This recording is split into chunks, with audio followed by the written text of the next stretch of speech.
warahmatullahi wabarakatuh. Saya Roy Nardi Putra Ramadan. Di sini teman rekan saya Muhammad Khoirul Fadhuri.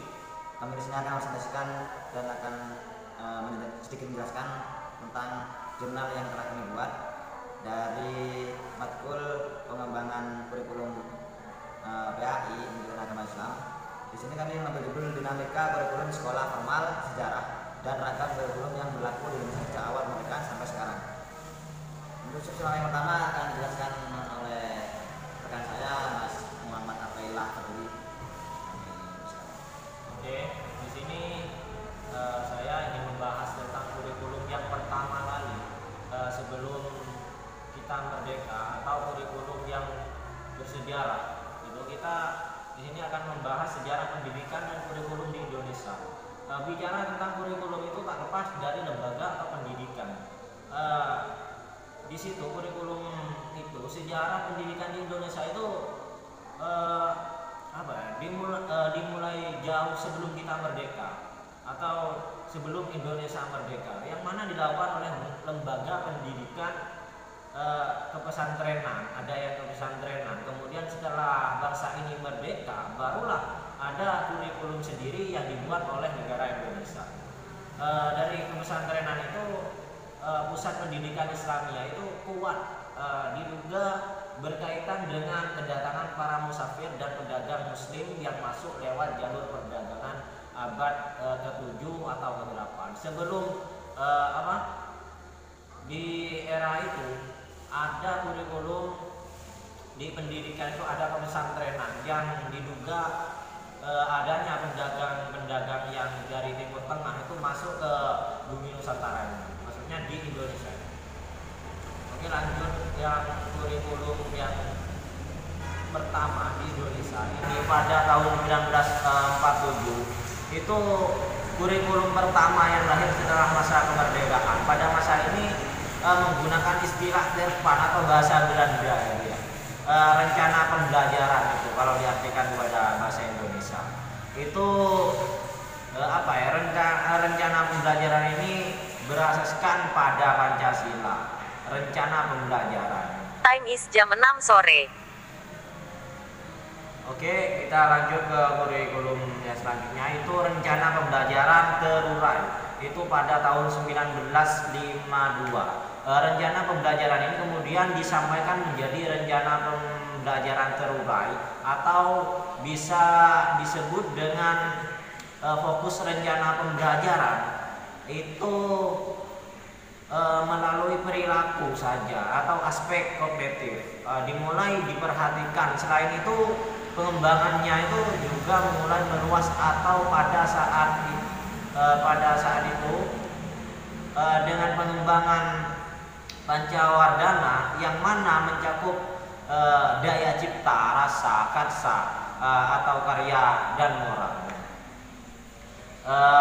Selanjutnya di sini ada kurikulum rencana pendidikan. Kurikulum ini dirancang pada etika era kekuasaan Presiden Soekarno. Ya. Isu yang berkembang pada saat itu adalah bahwa pembelajaran akan dikonsep sedemikian rupa menjadi pembelajaran yang bersifat aktif, kreatif, dan positif.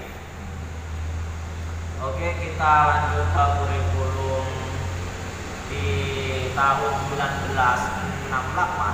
Di situ ada dilahirkan oleh pemerintah dengan harapan dapat melakukan perbaikan dan meningkatkan mutu pendidikan bangsa Indonesia. Karena kurikulum ini berlangsung sebelumnya dengan terkesan masih diwarnai oleh kepentingan tertentu.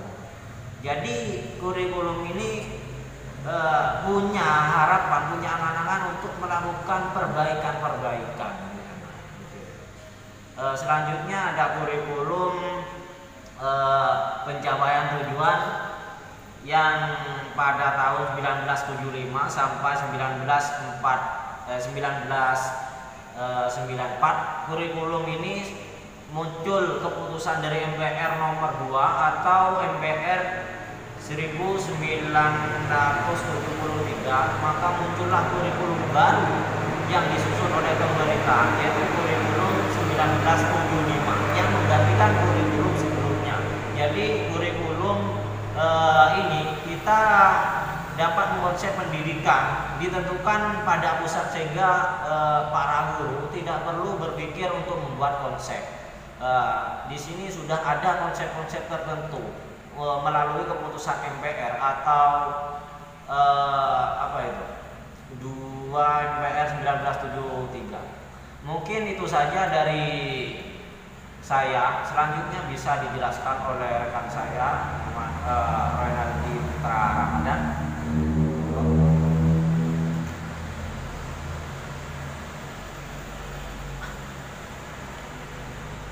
Ya, terima kasih untuk rekan saya Muhammad Athaillah Faduri.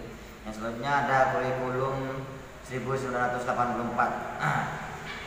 Seiring dengan perkembangannya zaman atau tahun pada kala itu menjelang 1984, kurikulum yang sebelumnya yakni kurikulum 1975 itu rasa tidak sesuai dengan kebutuhan masyarakat pada saat itu. Maka terbentuklah kurikulum yang baru yakni kurikulum 1984. Ciri-cirinya atau ciri khususnya dari kurikulum ini terdapat pada pendekatan pengajarannya yang berpusat pada didik melalui cara belajarnya dengan cara siswa yang aktif belajar, kita sering sebut dengan CBSA kan ya. Dan materi pembelajarannya pun diberikan konsep spiral yang artinya itu semakin tinggi kelas atau jenjangnya maka semakin dalamlah luas materi pembelajarannya kala itu. Untuk selanjutnya ada kurikulum 1994. Kurikulum 1994 ini adalah penyempurnaan dari kurikulum sebelumnya yakni kurikulum 1984 yang dimaksudkan untuk menjawab kebutuhan sosial yang akan datang di masa depan nantinya, sehingga membutuhkan keahlian tertentu sebagian dari modal lah untuk melakukan secara pribadinya. Sehingga pada pendidikan kala itu pada waktu 1994 sampai seterusnya ini dapat diarahkan atau memiliki angan-angan juga pada bentukan karakter anak yang memiliki kemampuan dasar siap bekerja dengan skill yang baik sehingga bisa digunakan oleh perusahaan-perusahaan atau pabrik yang dibutuhkan. Untuk selanjutnya kurikulum 2004 atau kurikulum berbasis kompetensi.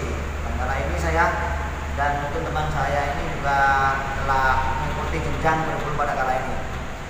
Nah, kurikulum 2004 itu berbasis kompetensi atau lebih sering kita kenal dengan KBK, yakni sebuah konsep kurikulum yang menekankan pada pengembangan atau pengusahaan kompetensi bagi peserta didik melalui kegiatan pengalaman dengan standar nasional. Dan kurikulum ini memiliki prinsip adalah menggeser orientasi kurikulum dari yang berbasis konten kepada orientasi kurikulum yang berbasis kompetensi. Karena kurikulum yang lama ini berorientasi konten, mendorong para pengajar untuk melakukan langsung. Dan untuk yang kurikulum KBK atau kurikulum 2004 ini lebih tertuju pada peserta didik dapat menguasai materi ataupun teori dengan cara praktek. Selanjutnya kurikulum 2006 atau KTSP. Dalam Standar Nasional Pendidikan pasal SMP pasal 11 ayat 15 dikemukakan bahwa kurikulum tingkat satuan pendidikan atau KTSP adalah kurikulum operasional yang disusun dan dilaksanakan oleh masing-masing satuan pendidikan. Tentunya dengan memperhatikan satuan pendidikannya, lalu berdasarkan standar kompetensi dan kompetensi dasar itu nanti yang akan dikembangkan oleh Badan Standar Nasional Pendidikan atau BNSP. KTSP ini resmi diberlakukan secara nasional dengan terbitnya PP No 19/2005 dan Perpiknas No 24/2006 bahwa pengembangan kurikulum KTSP berdomba pada standar kompetensi atau SK, kompetensi dasar, KD, standar isi, SI, dan standar kompetensi lulusan atau SKL yang digunakan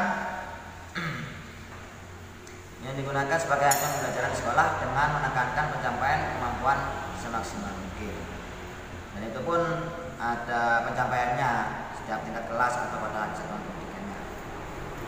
Untuk yang terakhir ada kurikulum 2013. Kurikulum ini adalah kurikulum yang terbaru yang mulai diterapkan pada tahun ajaran baru, yakni tahun 2013 sampai sekarang atau sampai saat ini. Pengembangan kurikulum 2013 ini diharapkan mampu menghasilkan insan Indonesia yang produktif, kreatif, inovatif, efektif melalui penguasaan sikap, keterampilan, dan pengetahuan yang terintegrasi. Elemen yang dirubah pada kurikulum ini adalah pada standar kompetensi lulusan, standar proses, standar isi, lalu standar penilaian. Dan konsep lulusan kurikulum ini adanya peningkatan dan keseimbangan antara soft skill dan hard skill yang meliputi aspek kompetensi, keterampilan, pengetahuan. Karena kompetensi yang semula itu diturunkan dari mata pelajaran yang berubah menjadi mata pelajaran yang dikembangkan dari kompetensi. Mungkin hanya itu saja yang dapat kami sampaikan. Kurang lebihnya kami mohon maaf yang sebesar-besarnya. Kita akhiri wabillahi taufiq wal hidayah. Wassalamualaikum warahmatullahi